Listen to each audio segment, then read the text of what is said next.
Ushbu loyiha Ustonaat qurilish banki hamkorligida Qashqadaryo viloyati Kasb-Ton Panoram MF 71 sonli konturda amalga oshirilmoqda. Bu yerda pomidor ekilgan, maydon hajmi 8 gektar.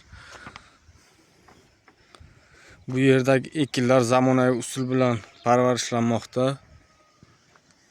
Hozir ekilgan 8 gektar unib chiqqan gullash jarayonida buni ko'sayin solgan. Ekinlarni yetishtirish 80 kun davom etadi. Yetishtirish jarayonida sug'orish va tabiiy mineral o'g'itlar bilan oziqlantirilmoqda.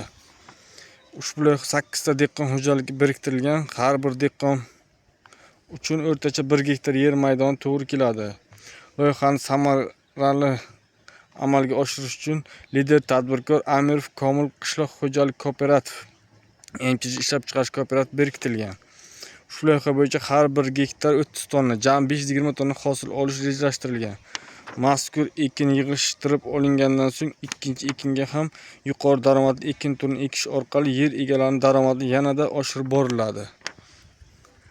Chegara maydoni daraxtgacha, bu yoni bu daraxtgacha, bu yoni ketgan 8 gektar.